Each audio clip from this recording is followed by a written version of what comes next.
Good evening, guys, gals, agus non-binary pals. Welcome back to the Smark and Soul podcast with me, the Soul, Sam, and as always, I'm joined by the bucket to my spade, the flake to my 99 ice cream cone, and the warm streak of piss to my jellyfish sting. It's Jack. Hello, thank you for that warm introduction, Sam. As warm as the pish that goes on the jellyfish. How are we doing? Good. Well, I thought, we're doing Beach Brawl, so I thought I'd give you a beach-themed introduction. Thank you. I appreciate that. You're welcome. We're getting to the last knockings of summer. We've entered what is like the 5th or 6th heat wave of the summer. So I figure we've got time for one more trip to the beach. So we're going to the Manatee Civic Center in Palmetto, Florida, that lovely metropolis that is Palmetto, which I'd never heard of until before this show. Jack, I've got a question for you before we jump into this. When I revealed last week that this would be the show that we were reviewing, what were your initial thoughts? Did you have any? I thought you were going to go with like a Great American Bash, like the one where Paul Bearer gets buried under concrete, or perhaps like one of the old WCW ones. I think the one where Hogan was the third man was maybe a Bash at the Beach. I could be wrong anyway, but I was like, my mind was sifting through all that, and then you said this, and I was like, well, what? I don't know. I don't know what this is. I think, yeah, somewhere in the back of my mind, I was just like, oh, there is an early 90s show named similarly to this that is like critically panned amongst everyone, and it's like talked about in hushed fucking circles. So that was a bit of a roller coaster that went through my mind when you suggested that this was the one that we're going to be talking about. When you went away and I don't know if you did any research prior to watching the show, did you? I looked up the card, basically. Yeah. I think I had the Wikipedia article of the event or something open. And was there kind of like a foreboding sense of dread as you, each line of the Wikipedia page that you read, you were just like, oh my fucking God, she's done it again. She's making me watch trash. This is trash, right? But the thing, what I appreciate is it's not bloated trash. Like Crown Jewel was pretty bloated trash because WWE is just bloat now, and at least this was it was painful but swift. It was a swift kick in the jeans. Yeah, absolutely. See, I think the difference with this and with Crown Jewel that we did was this is the kind of show that like you could sit on the couch. Like, the two of us would sit on the couch, watch this, and have a laugh while watching it. Whereas with Crown Jewel, I feel like the two of us would sit on the couch, get about halfway through, and be like, do you want to just watch something else? Like, whereas this was like, there was stuff that you could make note of, have a laugh and a joke about. And I don't feel like at the end of this episode, I'm going to want to kill myself the same way that I did by the end of the Crown Jewel episode. With all that being said, I suppose we should get into this a bit more. So who's ready to witness some history? I am. This is a new competitor to the WWF emerging in the form of UWF, otherwise known as the Universal Wrestling Federation. Herb Abrams, a man with zero experience in the professional wrestling business, was given a $1 million budget to run a weekly show that would compete with the titan that was the Federation. The first tapings of the UWF began in the fall of 1990, and here we are in June 1991 about to crown their inaugural champions. So we had like roughly 10 months of just nothingness, I guess. In January of 1991, the UWF held a taping in New York, and for those of you that know, New York is like, that's WWF territory. That's their stomping grounds. During this taping, Honky Tonk Man and Rick Rude made appearances. Now, despite leaving the WWF, both men were still legally under contract with the Federation, and this led to a cease and desist letter from Vince McMahon.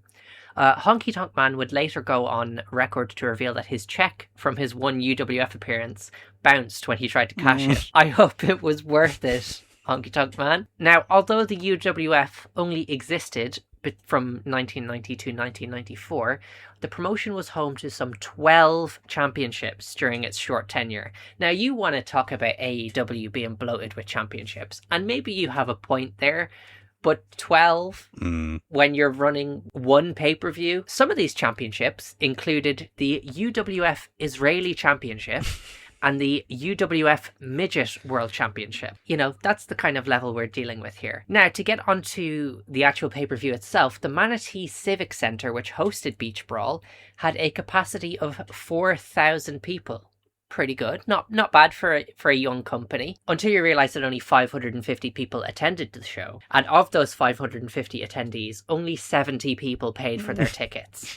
So 480 tickets had to be hurriedly given out days before the show. On top of all of this, Sports Channel, which was the broadcaster who aired UWF, was not available in this part of the country. So there was no local advertising to promote the show. So there was no TV adverts. There was no billboards put up anywhere. Like there was no like flyers or anything like that done. People just, I guess, found out by word of mouth, and then a bunch of people, I suppose, got approached on the streets, being like, "Hey, we're doing a wrestling show. Do you want to come?" Sure, why not? So that's the background into both sort of the UWF formation and how we get to this historic, I suppose, in some ways, debutante show of this company. Jack, do you have any thoughts before we kind of jump into the meat and potatoes of this one? I'm ready to go straight into the meat and potatoes. I think this is a wonderful car crash that's about to happen. It is, isn't it? Yeah. And I think that's the perfect way to describe this one. So the show kicks off with, I guess, a hype package. Yeah. We're not quite on the production level of the WWF or WCW or anyone else. We get some like floating headshots to advertise the upcoming matches, in which they misspell Bob Backlund's name. So we're off to a flying start there. They also advertise that Don Morocco is going to be there. Spoilers, he's not. And the video package ends with two sort of generic rah-rah promos from Bam Bam Bigelow and Dr. Death Steve Williams about how they're going to be crowned the UWF Sports Channel champion at the end of the night, which is a nice bit of hot air. We then go ringside, and our host Brian Ricco is here to introduce us all to Herb Abrams, president of the UWF, ahead of its historic first time ever, never done before, yada yada yada, you know, Women's Rumble 2018 type stuff. Herb is holding the UWF Sports Channel Championship, and he predicts that Dr. Death Steve Williams will be walking out of Florida as the inaugural champion. Spoilers, Herb. Do you know what? I'll hand them this. I thought the belt was actually kind of nice looking. Without the weird like green, yellow and red UWF logo on it. It was actually like kind of a nice looking belt. I enjoy a white strap on a belt, something different that helps it stand up. This wasn't too bad. Also, Herb Abrams is about 5'2". He also looks really unhappy. Are you surprised? Well, no, yeah, I know, but he sold... he goes on the broadcast and gets interviewed by his host, and he's like stumbling over his words, and he just looks so unhappy. And it's like, oh, okay, we've not even gotten into the show yet.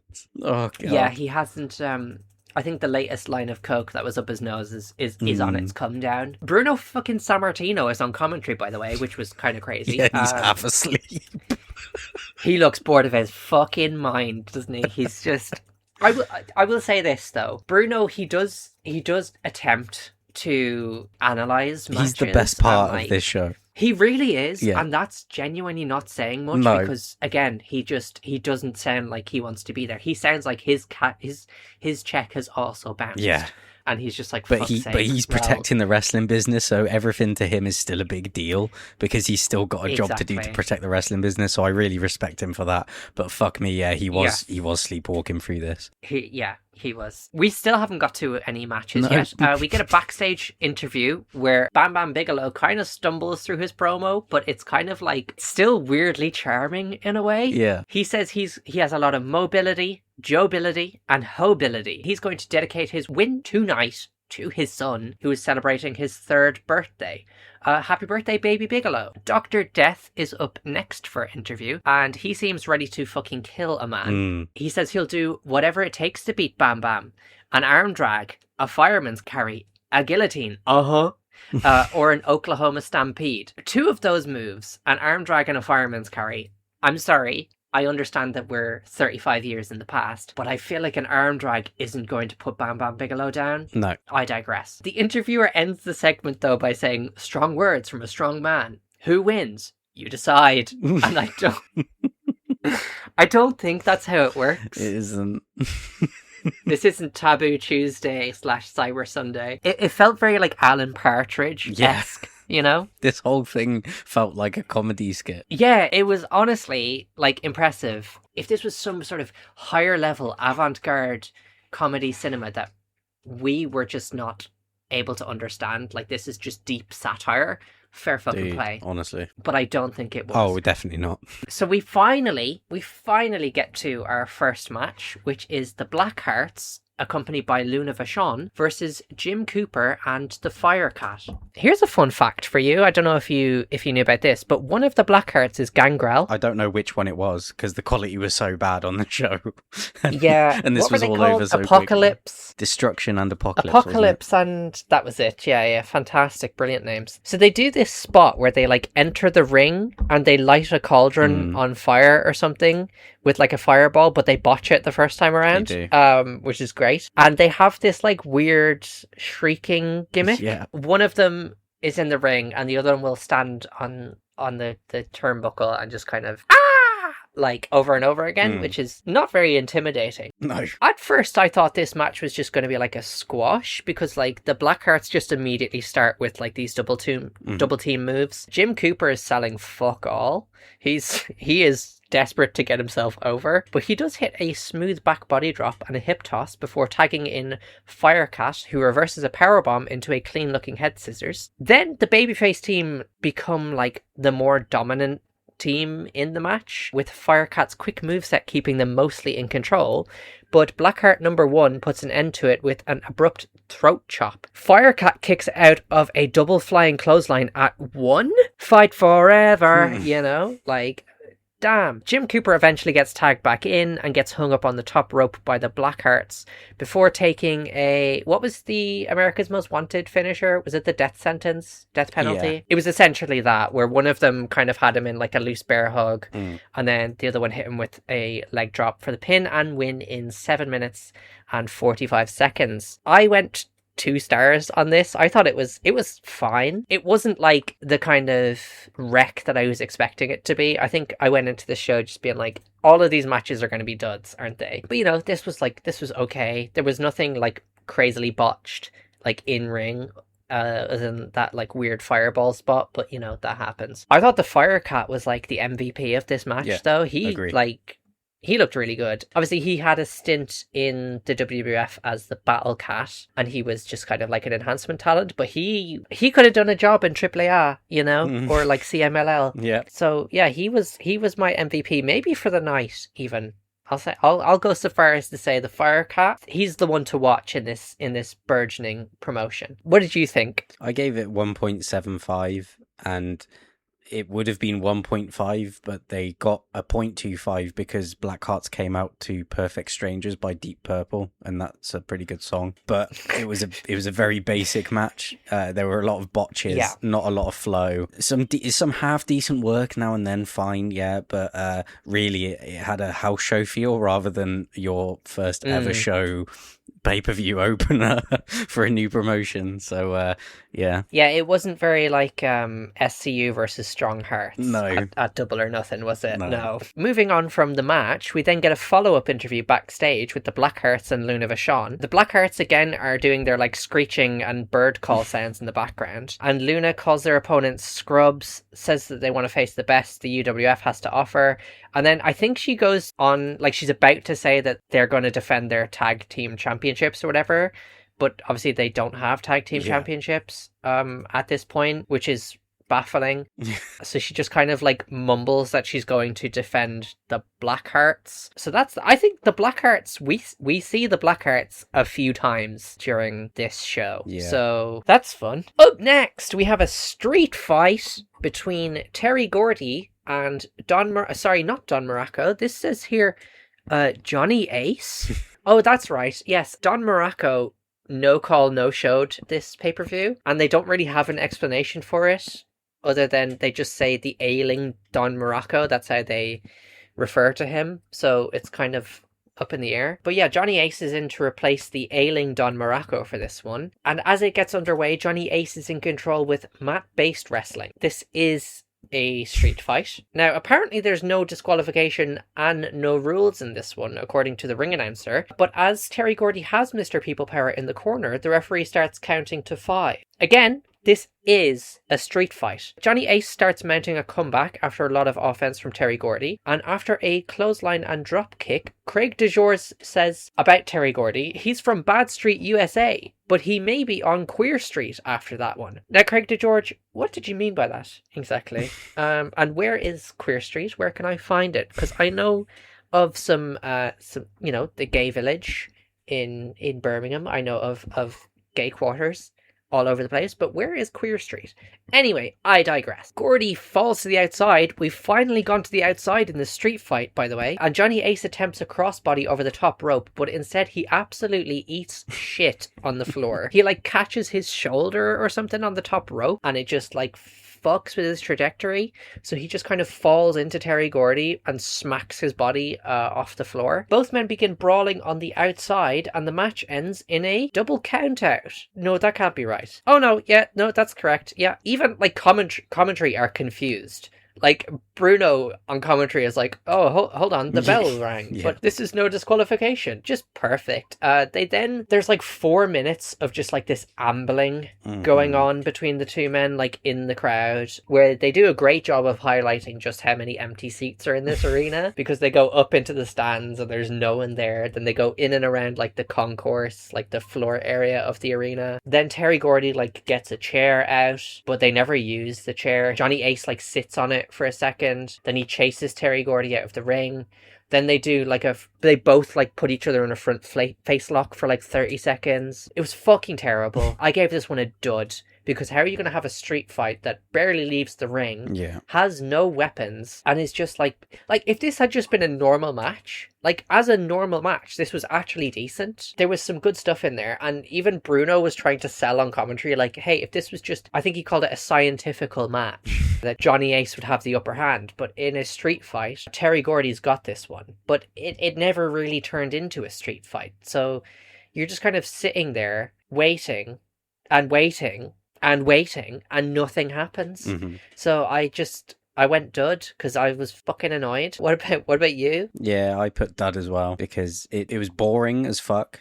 Even Bruno on commentary said Johnny A should stop wrestling and use something else in this street fight. He was begging them to use something other than literally their bodies in the street fight. The finish was fucking stupid, and I don't really get why you would have them. The post-match brawl was boring as well, but why wouldn't you have that be actually part of the match? That doesn't need to happen after a double count out in a street fight. It's ridiculous. Also, Johnny Ace is just a reprehensible human being, so he's just unlikable anyway. So there's that layer as well. But dud completely. And this is where I've done my rebooking, and I just want to say it was really hard to try and find something to rebook and try and make better, because this organization doesn't exist after a few months, so there's nothing to really build to. So it was really a challenge. So I had to be right, strip it all back, and what could you do to just make it more entertaining for the 500 people attending there that night? Yeah.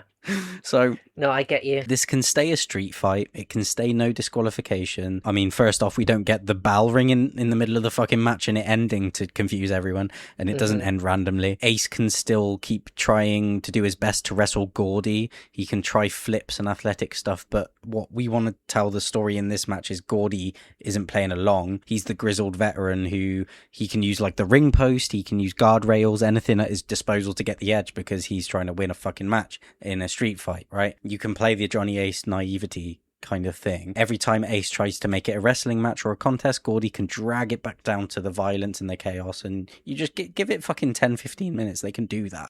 You can tip it into the crowd again, but again, do you really want to highlight how many people are not there? But no. Ace is finally out of ideas. I think let's have him on the stairs near a concourse. He just starts throwing slugs, fucking haymakers and potatoes at Gordy. It doesn't matter, because Gordy is fucking tougher, bigger, more experienced. Mm-hmm. They're in the concourse area. They find a popcorn cart, and much like Maven and Taker in 2002 at the Royal Rumble, Gordy just puts Ace's head through it. Ace goes down, he stays down, and the referee just has to call it a knockout, which is the way you would stop a real fight, and it kind of is different enough in the UWF than everything else. It's like, oh shit, they can just go out and they can call a knockout. So that's my rebooking. That's my best attempt at salvaging something from this shit fucking match. Yeah, you know what? That's fair enough. Because as I was watching this show, I was like, I cannot fucking wait to see what Jack pulls out for this. Yeah. I was bigging you up the other day. You know, I was Nice. in work and I was chatting about the podcast, just like shameless self-promotion, you know? Nice. And I was saying about, you know, oh yeah, well, you know, my job is easy. All I do is I have to pick the best and the worst dressed. But Jack, my friend, like he goes through and he picks apart these like feuds and he builds on it, and it's really good. Like he could genuinely be a head booker of a wrestling company. And you know, I still do believe that. Oh, thank you. And I think you've done your best with what is absolute shit here. Yes. You're right with this. Make the story. Johnny Ace wants to have a wrestling match, but Terry Gordy just wants to beat the fuck out of him because that's what he signed the contract for. I also did notice, watching this show, Brody King, he must be a big fan of Terry Gordy. Because Terry Gordy, at one point during the, like, post-match altercation, starts barking while he's, like, walking around the ring, like, in the exact same way that Brody King does. And also, then I looked at his boots, and he's got, like, his black boots with, like, white flames on him. Oh, shit. Which is exactly what Brody King wears. Oh, I didn't notice So, I was like, holy shit. Brody King is just ripping off Terry Gordy. But I'll allow it because I really like Brody King. He's so, cool. You know. But yes, I will approve this rebooking. Thank you. For this match. Nice. I think.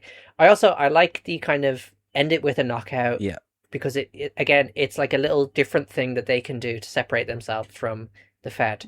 You know, be like, yeah, we'll have a street fight, but we'll make it like an actual fight. Yeah, exactly. Where it ends like a less severe Texas death match, kind of, you know, where it's not going to end with a pinfall. It's definitely not going to end with a fucking double count out. God. Because why would you do that? Yeah. Anyway, moving swiftly on to our next match, which is another tag team match. This one between the Power Twins and Masked Confusion, who were once the Killer Bees. B. Brian Blair and Jim Brunzell. There we go. I remembered.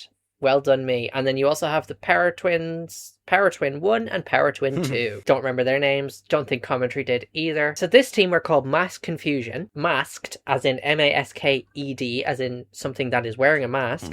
However, the lower third on the screen calls them Mask Confusion. And this is causing me some mass confusion. Hey?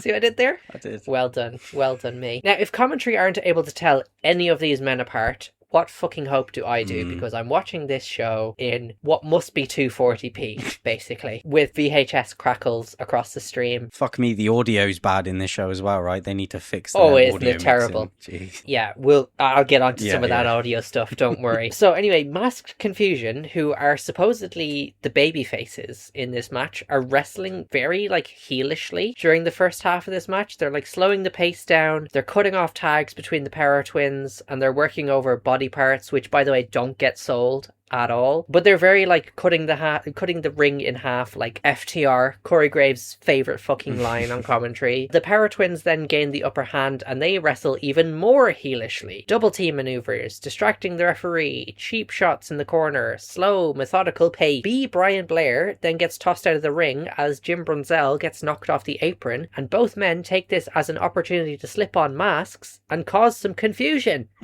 I get it now. It makes sense. Brunzell then flies into the ring and performs the hot tag comeback for his team. Brunzell tries a sunset flip on Power Twin number 1, but can't get it off. So Brian Blair jumps in while the ref is being distracted by Power Twin number 2 and manages the sunset flip for the pin and win in 12 minutes and 23 seconds. I went 2.25 for this one. Again, like you said about the Blackhearts match, house show, there was, you know, a fun little spot at the end with the masks and whatever, which Bruno was able to just entirely see through and be like, no, that one there is B. Brian Blair, and that's Jim Brunzell.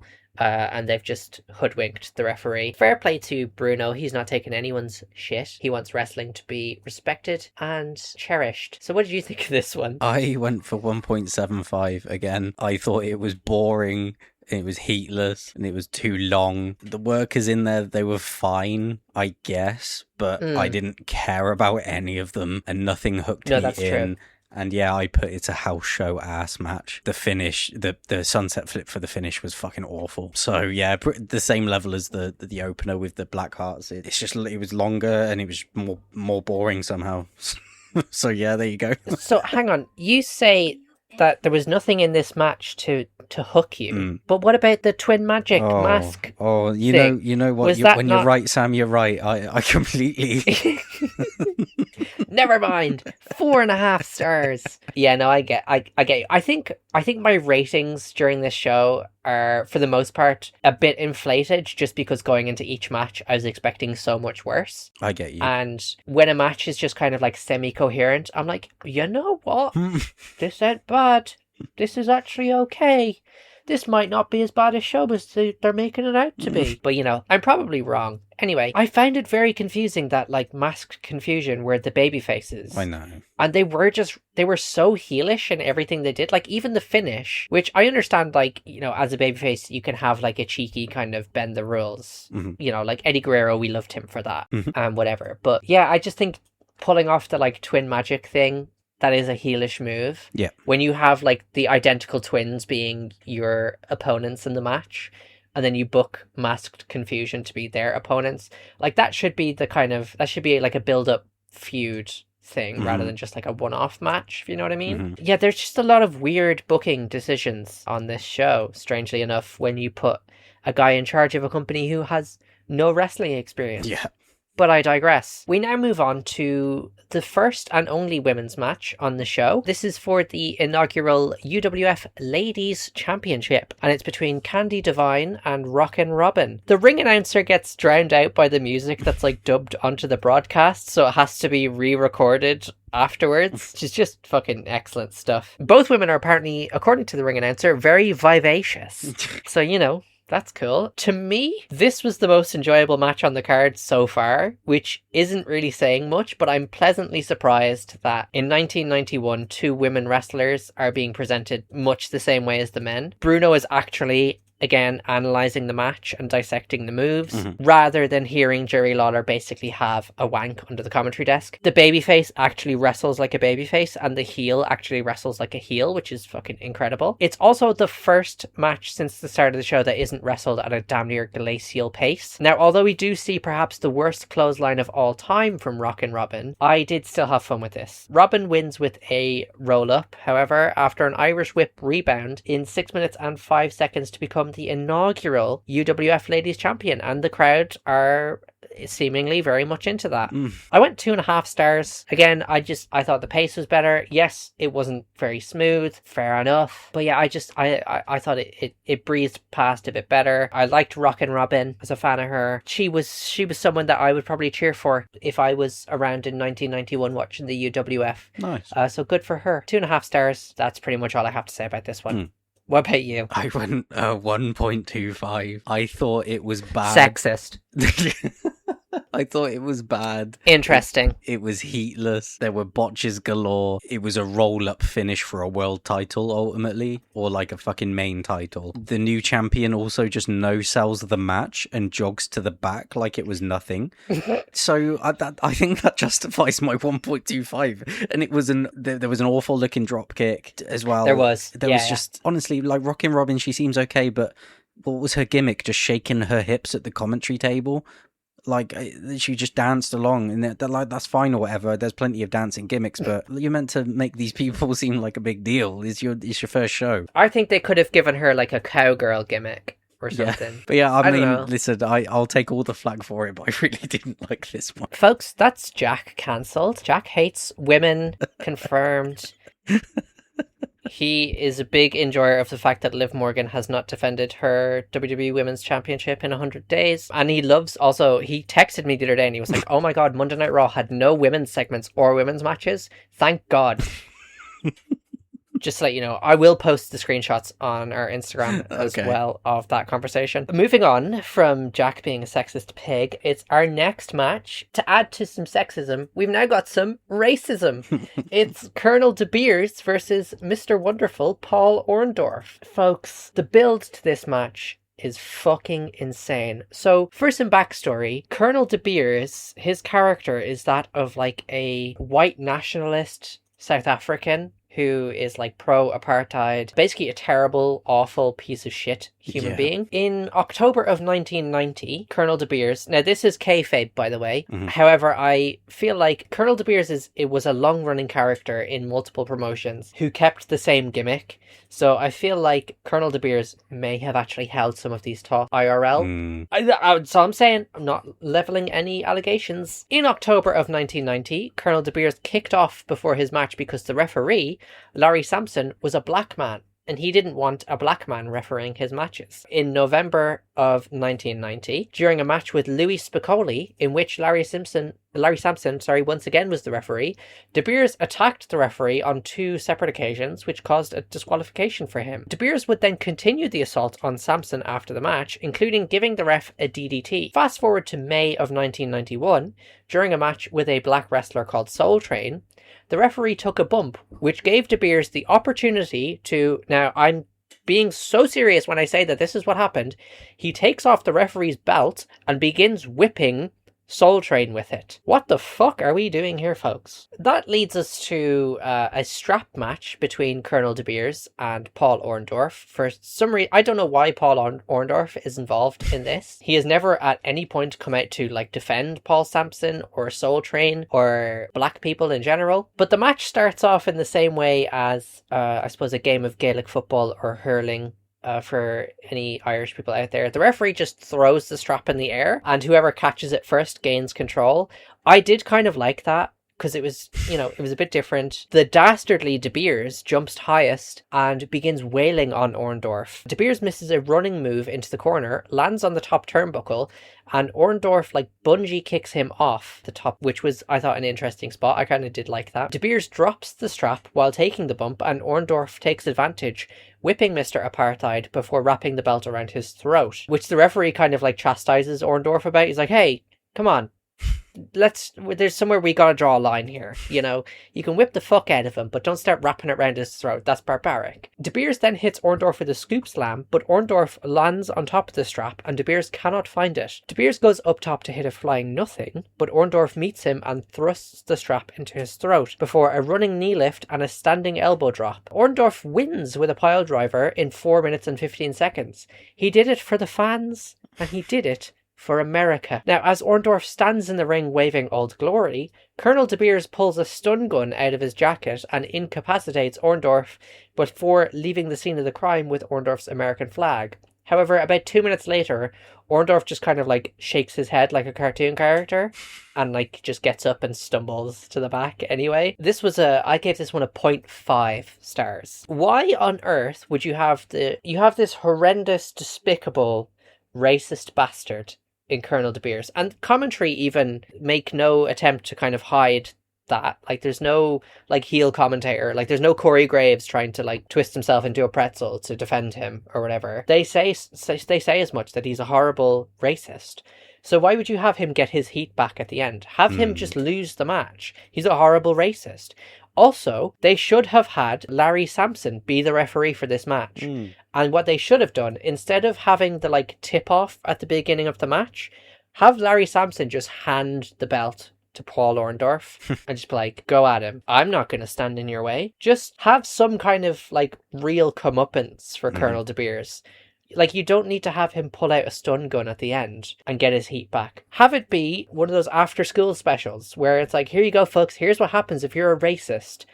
If you're a racist, bad things are going to happen to you. Obviously, now in this day and age, 2026, we know that that's not true. But through the lens of professional wrestling, you can tell that story. But yeah, this was fucking dog shit. What do you think? I also gave it a 0.5 out of 5. This wasn't an actual strap match, so I don't know why they called it a strap match. So that immediately in my autistic fucking brain is just no, can't fucking compute. No, This I is need wrong. this to be a proper strap match. DeBeers tasers Orndorff whilst holding on to him. So Yes, he does. Yeah. surely, like, okay. Then he stupidly shows it to camera as he's walking away, proud of himself, and he shows that it's clearly not on. So that as well. I just can't. It was really short. It didn't need to be a match. Why? Is just the biggest question for this whole match is why. Everything was awful about it. Yeah, but it's like, it's also, first of all, I didn't even think about the fact that DeBeers is like holding on to the person ridiculous. that he's tasing. And obviously, yeah.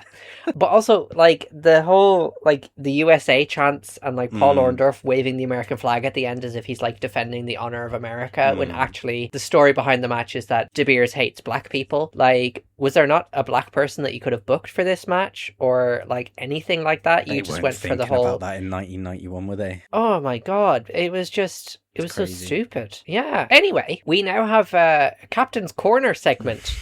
With the man who looks like Mick Foley and speaks like an angry Dusty Rhodes, Captain Lou Albano. He introduces, once again, the Blackhearts and Luna Vachon. As they're like making their way to the ring, he keeps calling Luna Vachon like a half-wit and a moron. They get the ring. She's got like a snake around her neck. Albano's just fucking terrified of that. Like he's never seen something so wild as a snake. But he just like berates them, saying they're talking about bad and evil and not good. And it's a bad example for the kids and whatever. He says he doesn't like it and he doesn't like the team. And then he just throws the microphone down and storms out of the ring. And Luna Vachon doesn't get a chance to like have a rebuttal, which I feel like she should have done. Like, if you're featuring this team in 3 different segments, I'm guessing that you're trying to get them over in some way, or, you know, make them a focal point of your tag division. So why not have Luna Vachon play up to the fact that she's scared off Lou Albano and call him a coward or just something, rather than just have her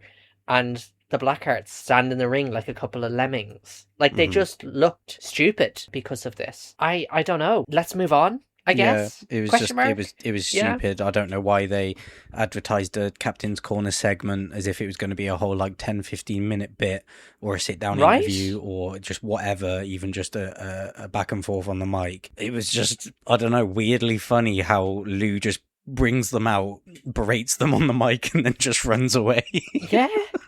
It's just like, here's our guests who I don't want. It's like, well, you booked it, apparently, you know? And then they come out and you just bury them. Okay, fair enough. Up next we have what was promoted as the Legends match between Ivan Koloff, who is accompanied by Mr. Red. That's a very subtle nod to Koloff being part of the USSR and a communist, I guess, versus Bob Backlund. Now, as the ring announcer calls it, this is the eagerly anticipated Legends match. Of course. The match does start off with some neat-looking chain wrestling. Backlund isn't giving Koloff any room to breathe, and the Soviet is desperately trying to get away. Backlund hoists Koloff up in a deadlift, which was really impressive the way he did that, and then he places him on the top turnbuckle and slaps him in the face. Koloff, angered, powers towards Backlund, who rolls him up, bridges him tight, and gets the pin in 2 minutes and 23 seconds. They, like, were bigging this up beforehand, as did the promotion about this match, and like they were saying on commentary, like, oh, if you love pro wrestling, like you're gonna have goosebumps for this one. Like, this to me was like, imagine if some young up and coming company had booked like AJ Styles versus Randy Orton, 2 people who like are known, are former world champions, and then they just had like a 2.5 minute squash match, and that was it, and they'd made their money, and that was, we wipe our hands of it. Like, this felt like the first 2.5 minutes of what could have been genuinely a good 10 to 12 minute match, but it just stopped after 2. And then we get this weird post-match segment where again Captain Lou Albano reappears, and he drops Mr. Red before pulling his trousers off and hoisting them aloft to the crowd. I gave this a 1 star, and I don't know why I went so high, but I gave this 1 star. I think I thought the chain wrestling at the beginning was genuinely quite good. I was like, oh shit, this could be something decent here, and then it just all of a sudden just farts on you and walks away. I gave it a dud. Fair enough. I'm not gonna argue with that. I thought, the deadlift was cool. but the match was far too short, and my mind then just wonders why they gave 12 minutes to some random shitty tag team match, but literally just switch the times around if you need to do that. Yeah, and also I can't give a match much higher if it's a 2-minute one. It's not good. And there were more audio issues. The ring announcer was cut off on the broadcast for the dubbed voiceover for Backlund's entrance as well. Post-match, what the fuck was up with the fucking post-match? He comes back out. He's just had his fucking captain's corner. He fucking goes back, and now he's coming back out, and he randomly just strips off the manager of Ivan Koloff. What? What's his beef with Mr. Red? Yeah. I don't understand it. It's just not good, mate. It's just not fucking good. Let's move on. It's nonsensical booking. I mean, are we surprised? No, once not again? At this point, no. Well, it's time for our semi-main event. It's Cactus Jack and Bob Orton, who are accompanied by John Tolos, versus Wet and Wild. This is like a shark cage match with John Tolos in the shark cage. The ring announcer tells us that this tag team bout has a 45-minute time limit. Don't worry though, because it won't be going anywhere close to that, because none of the fucking matches on this show go anywhere close to 20 minutes even. Orton and Cactus Jack are introduced as weighing a combined 550 pounds, but the lower third read 519, so who the fuck is lying? Wet and Wild are being escorted by the Beach Bunnies, who, as you can imagine, are just scantily clad women. Their names are Steve Ray and Sunny Beach. Fuck off. As if. So due to continued interference in previous matches, John Tolos is to be suspended above the ring in a shark cage for this one. However, he stands in the ring as Cactus Jack and Bob Orton attack Wet and Wild, and the timekeeper then rings the bell, even though Tolos isn't in the cage, which is the entire prerequisite for this match. I digress. Wet and Wild eventually get their hands on the dastardly manager and throw him in the cage. Now, I couldn't concentrate on anything happening in ring because John Tolos just keeps blowing on his fucking whistle in the cage, and it's doing my head in. Oh, hold on. Lariato! From Bob Orton. I'll always pop for a lariat. The referee takes a bump, and John Tolos tosses some brass knuckles down to Orton, who inadvertently hits Cactus Jack with them. Oh no! Steve Ray dropkicks Orton out of the ring and pins Cactus Jack, sort of. Like, Cactus Jack immediately gets his shoulder up on 3. And there's quite a bit of this in the show, of like, everyone's trying not to be buried, I guess. This was 4 minutes and 2 seconds. Woof! After the misunderstanding between Orton and Cactus Jack, the Mega Powers explode, and Cactus Jack and Bob Orton begin brawling with each other. Dud, dud, dudley dud. This was terrible. Do you have anything different? I gave it a 0.5. You're ridiculous. You're a joke. No, but I did it because of Mick Foley's really sick elbow drop. Okay, I'll give you that. I think it only, the 0.5 is just because Mick Foley's a sweetheart and he just fucking did the insane elbow drop at this awful, awful show. I did like the lariat from Bob Orton, but it was just so messy. It was so messy. It was awful. It was awful. It was genuinely dog shit. And the bell ringing when the man who's supposed to be in the cage is not in the cage. I know. Get it together, folks. Let's show some fucking professionalism here. But anyway, it's time for your main event. Woo. I'm sure this will be a 35-minute barn burner and make everything else on the show worth sitting through. Never mind that shit though, because here comes Mongo. It's Herb Abrams with the UWF Championship. He shakes hands with Steve Williams and the ring announcer, but Bam Bam Bigelow is not interested. He shoves Abrams to the side and powers out of the corner with a clothesline on Steve Williams. Bigelow is in control early on. He hits Williams with a splash in the corner, an elbow drop to the head, and repeated punches which open up Dr. Death right above his eyebrow. Williams, however, gets the boot up in the corner and turns Bam Bam inside out with a running clothesline. That was nice. Bigelow now is busted open. EC dub! EC dub! Dr. Death hits some stiff-looking forearm shots on Bam Bam, followed by a dropkick into the corner. Bam Bam regains the upper hand, hitting Williams with repeated headbutts. Williams goes for a quick roll-up, but Bam Bam kicks out at 2. Bam Bam hits a Samoan drop for a 2 count. This is awesome. Bigelow hits a scoop slam, followed by a big splash over the top rope for another 2. Bam Bam hits a DDT on Dr. Death, followed by a top rope splash. 1, 2. Oh my god, Steve Williams kicks out. My god, what is this man made of? Bam Bam misses a clothesline, and Dr. Death turns it into a belly-to-belly suplex for another near fall. I'm on the edge of my seat. Big clothesline from Dr. Death, followed by 2 Oklahoma stampedes and a power slam for a 2. Williams Irish whips Bam Bam into the corner, and on the rebound hits him with another power slam for the pin and win in 7 minutes 11 seconds. New champ! New champ! New champ! Post-match, Herb Abrams interviews Dr. Death, who puts over Bam Bam by saying he's a hell of an athlete and gave Dr. Death a hell of a fight. After Herb Abrams throws down the gauntlet on Dr. Death's behalf, we get a backstage interview now from Steve Williams where he says he's in a lot of pain, but it doesn't matter because the belt is around his waist. He says anyone who wants to challenge him, whether that be a bouncer, a wrestler, a footballer, a track athlete, it doesn't matter because he'll just work that much harder. He ends the interview then by saying, I gotta go see another doctor. Jack, I gave this one 3 stars. It was so above and beyond everything else on the show. I maybe either need to raise the rating on it or lower everything else. Yes, it was 7 minutes, which is bullshit for a main event, but it was fast. They got into it quickly. There was no like super long rest holds or any of that bullshit. I did find it strange, however, that Bam Bam was booked as the heel in this one because, like, based on their pre-show interviews, like, Bam Bam's there saying, I'm going to dedicate this one to my kid. And Steve Williams is like, Bam Bam, I'm going to fucking murder you and turn your children into orphans. And yet, by the end of it, he's like, Bam Bam is a hell of an athlete. I'm going to put out the challenge to anyone. I did think his like post-match interview, like backstage, was actually pretty decent, Steve Williams. And I was like, you know what? I buy him as like a top contender or like a top champion. Like I thought like both men wrestled well.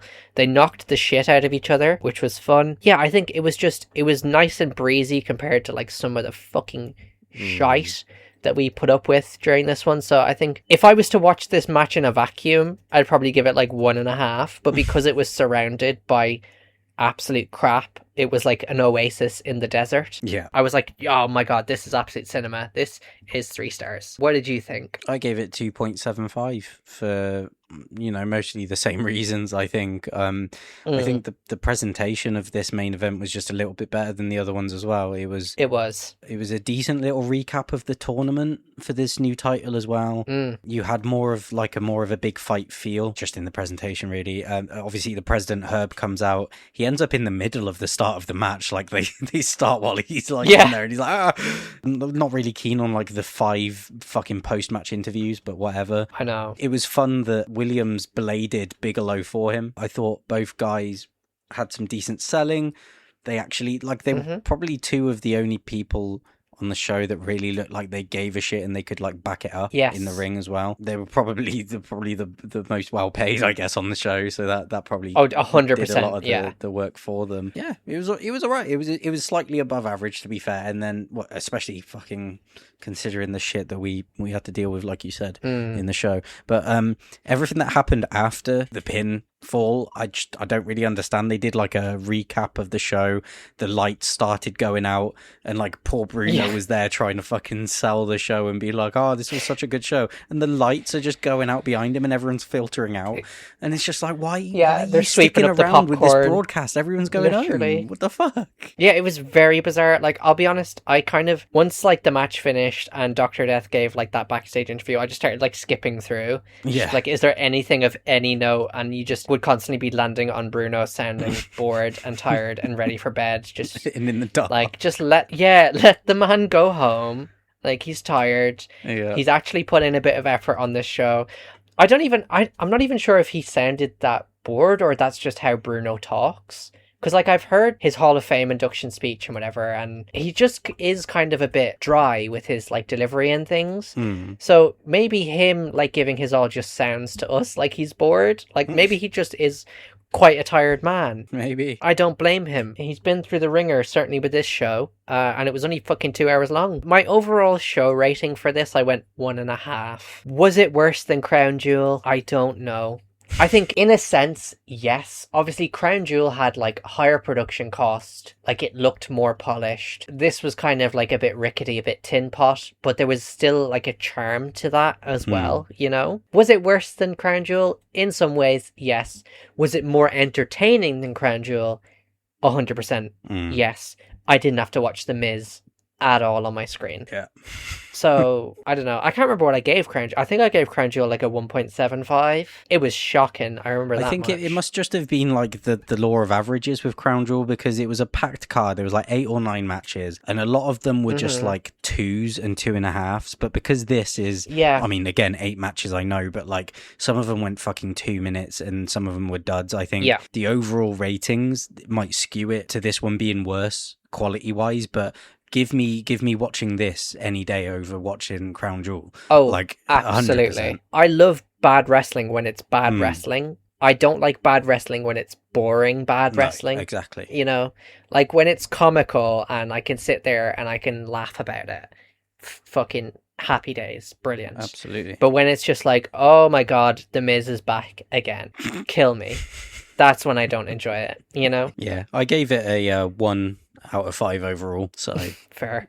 It wasn't good enough for a pay-per-view event. It wasn't. It wasn't even fucking house show quality. It was worse than house show quality. Yeah, lots of botches, stumbles, production errors, poor audio mixing. Yeah. Fucking bad booking decisions in almost every match. And we needed a bit more variety as well, because why the fuck did we have to see Blackhearts 3 times? Like, I don't care if they're the best thing since fucking sliced bread. You need a bit more variety on your show. They also weren't. No, they weren't, exactly. But anyway, imagine being one of the fucking cabbages that actually paid for this show to go to it. Like, the fact that there were 70 people willing to part with their money to watch this. Now, I will say this, right? Having the main event of Bam Bam Bigelow and Dr. Death Steve Williams, that's not a bad main event. Like, if you look at some of the names on this card, Cactus Jack, fair enough, he was quite new into his like wrestling career, but he was known for like his stuff in Japan with like his death matches and whatever. You've got Bob Orton there, who's well respected, Bob Backlund, Ivan Koloff, like you have fucking Paul Orndorff. Like there's some big fucking names on this show. So maybe I can understand a bit, like some people being like, you know what, let's go. We've got nothing to do Sunday evening. The tickets are $15 or whatever. Fuck it, we'll go. And then just sitting there and being like, what the fuck? Why did we pay for this when they were just giving away the tickets? And also the show is like this. But I guess it's something that you can say, I was there. You know, I hope they were selling those I was there t-shirts, because I'd buy one. I suppose we'll have to do my best dressed and worst dressed, won't we? Yeah. Much like you struggled to rebook anything on this show, I very much struggled to pick out a best dressed, because one, the camera quality was so shit that you couldn't really make out what anyone was wearing, and two, a lot of people were dressed like shit. However, my best dressed goes to Bam Bam Bigelow. Nice. I just find that like that one piece that he wore so iconic. And when I was a kid, I thought he looked really cool. So I was like, you know what? We'll give it to Bam Bam. Fair enough. Nice. I was close to giving it to Terry Gordy just because I'm such a big Brody King fan. And he had the same boots as Brody King. But that's not enough. You need more, you know. Worst dressed. Also, worst fucking name, Sunny Beach, was in like a yellow wetsuit, which just did no one any favors. And yeah, it just looked shit. And also being called Sunny Beach, we get it. Like, you're a surfer guy. Your tag team's called Wet and Wild. Fantastic. Amazing. So he's my worst dressed. Bam Bam's my best dressed. And I can't wait to find out where we're going next week. After this, we are going to go back to NXT, Sam. Okay. It is NXT TakeOver Chicago 2017. I think we're going to have a blast watching and reviewing that.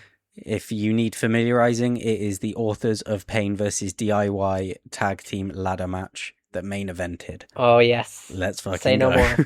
more. I have distinct memories of that main event and the aftermath. But we'll get into that when we get into it. We shall indeed. Jack, do you have any closing thoughts on the Universal Wrestling Federation's Beach Brawl 1991? I'm going to pretend forever from this point on, from the genesis of McGillicuddy, that this is gonna be some like Andy Kaufman higher bit, like comedy bit, like it's satire, it's the worst booked wrestling show ever, and it should be shown to every wannabe wrestling booker or wannabe promoter on how not to fucking book a wrestling show. That's perfect. Yeah, I think this should genuinely, if you have any thoughts about booking or just anything in the wrestling world, watch UWF Beach Brawl and just do the opposite of what they did, except for maybe the main event. Because Yeah, the main event was all right. maybe just make it a bit longer, but it was fun. I look forward to very much watching TakeOver Chicago 2017 and reminiscing on that with you. But until then, I've been Sam. And I've been Jack. I will see you in Chicago. Bye for now. Bye.